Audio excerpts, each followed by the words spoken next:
అన్న నమస్తే అన్న. నమస్తే.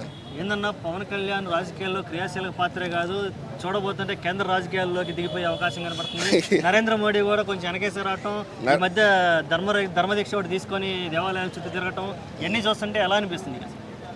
నాకు తెలిసి పవన్ కళ్యాణ్ గారు నెక్స్ట్ సెంట్రల్ మినిస్టర్ అవుతాడేమో నా డౌట్. నాకు ఎందుకంటే ఇప్పుడు మనకు యూపీలో యోగి ఆదిత్యనాథ్ సేమ్ కాషాయంలో ఉంటాడు. ఇక్కడ మనకు కూడా అలాంటి వ్యక్తి ఇక్కడ మన సౌత్లో పవన్ కళ్యాణ్ రాబోయే కాలంలో మన తెలంగాణ కావచ్చు, ఆంధ్ర కావచ్చు, కర్ణాటక, ఒరిస్సా మన తమిళనాడు కానీ, తర్వాత వచ్చింది కేరళ కానీ, మ్యాక్సిమం ఇంకా ఈ సౌత్ లీడర్స్లో అంటే ఈయన, నార్త్ లీడర్స్ అనుకుంటే యోగి ఆదిత్యనాథ్. ఎందుకంటే మన మోడీకి కూడా ఆల్మోస్ట్ వయసు కూడా వస్తుంది కాబట్టి నెక్స్ట్ టైం అక్కడ నార్త్లో ఆయన చూసుకుంటాడు, సౌత్లో ఏం చూసుకుంటాడు అనే ప్లాన్తో ఉండాలని నేను అనుకుంటున్నా. పవన్ కళ్యాణ్ అయితే మొత్తం ఇండియన్ లీడర్ పక్కా అవుతాడు. అది ఇప్పుడు ఎప్పుడైనా ఇంకా 10 years 5 years అనేది తెలియదు, కానీ పక్క అయితే సెంటర్లో నెంబర్ 1 పొజిషన్ ఇప్పుడు ఆల్రెడీ ఉంది ఆయనకు పవర్. ఇంకా పొజిషన్కి వెళ్తాడు. మన ఈ హిందూయిజం ఇప్పుడు మనం ఎక్కువ మన నార్త్లో మన ఇండియాలో ఏంటంటే నార్త్ హిందూయిజం ఎక్కువ ఫాలో అవుతాము. సో హిందూ దేవాలయాల మీద అప్పుడు జరిగిన సంఘటనలు కానీ, ధ్వంసాలు కానీ వాటికి ఆయనకు బాగా మనసు కలస చెందింది. సో ఎలాగైనా కానీ ఈ ఒక స్టూపిడ్ పిల్ల తమిళనాడులో ఏంటంటే వైరస్ లాగా అది ఇది అన్నాడు కాబట్టి, సో ఈయన ఏంటంటే ఖచ్చితంగా అదే ఇప్పుడు తమిళనాడు మీద కాన్సన్ట్రేషన్ చేసి రేపు రాబోయే ఎన్నికల్లో బీజేపీ చక్రం తిప్పి అక్కడ అధికారం ఫామ్ చేయడానికి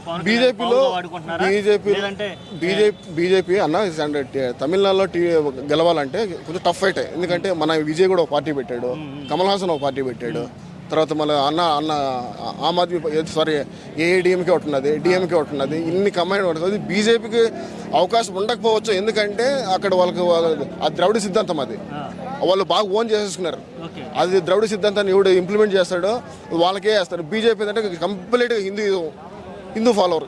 సో కాబట్టి నాకు తెలిసినంత బీజేపీ ఉండకపోవచ్చు, కానీ సీట్లు అయితే పవన్ కళ్యాణ్ వాళ్ళకి పక్కా వస్తాయి. కనీసం మేము ఉన్నామని ఉనికి చాటుకుంటే ఈ ఎలక్షన్ అన్నామలై గారికి తిరగలేదు, పక్కా మార్గం సీట్లు అయితే పక్కా వస్తాయి. ఆల్రెడీ అన్నామలై గారు అగ్గిలాగా రగులుతున్నారు, మళ్ళీ దానికి తోడు పవన్ కళ్యాణ్ గారు తోడైతే ఎలా ఉండబోతుంది? అబ్బో భూకంపమే. ఇద్దరు అలాంటి వాళ్ళే, ఎవరికి తగ్గేది ఇంట్లో ఇద్దరు అలాంటి వాళ్ళే. నాకు తెలిసి ఒక సునామీని తీసుకొస్తారు తమిళనాడులో, సీట్లు అయితే లాగేస్తారు. స్టాలిన్కు అయిపోయినట్లే కథ, స్టాలిన్ క్లోజ్ అయిపోయినట్లే. నాకు తెలిసి డిఎంకే పార్టీని నెక్స్ట్ అనుకుంటాను నేను. బీజేపీ సపోర్ట్తో అది కూడా బీజేపీ సపోర్ట్తో ఎవరు అధికారం ఫామ్ చేయాలంటే బీజేపీ సపోర్ట్ ఉండేలా ప్లాన్ చేస్తారు అన్నా డిఎంకే. విజయ్ ఎలా తట్టుకుంటాడంటావు? విజయ్కి స్టార్డమ్ ఉంది, ఫ్యాన్ బేస్ ఉంది. ఇప్పుడు మన పవన్ కళ్యాణ్కి ఎట్లా 10 years పట్టింది, ఈయనకన్నా ఫ్యాన్ బేస్ ఎవరికి లేదు. మన అసలు మొత్తం ఇండియా వాసి తీసుకుంటే అనుకున్న ఫ్యాన్ బేస్ ఎవరికి లేదు. అలాంటి వాడు పాపం 10 years కష్టపడ్డాడు, నాన్న మాటలు తిన్నాడు. సో విజయ్కి అంత లేదనుకుంటాడు. విజయ్కి ఇంకా టైం పడుతుంది. ఈ 5 years కదా, నెక్స్ట్ 10 years వరకు నమ్మకం రావాలి. ఎందుకంటే యాక్టర్స్కి బ్యాడ్ నేమ్ ఉంది, ఏడాది ఇంకా వెళ్ళిపోతే ఎంకుని పోతారని చెప్పి వాళ్ళకి బ్యాడ్ నేమ్ ఉంది. సో వాళ్ళకు కొంచెం నమ్మాలంటే 10 years ఖచ్చితంగా వాళ్ళని అబ్జర్వ్ చేస్తారు. మనం పవన్ కళ్యాణ్ అన్ని ఇయర్స్ మనం అబ్జర్వ్ చేసినారు కూడా.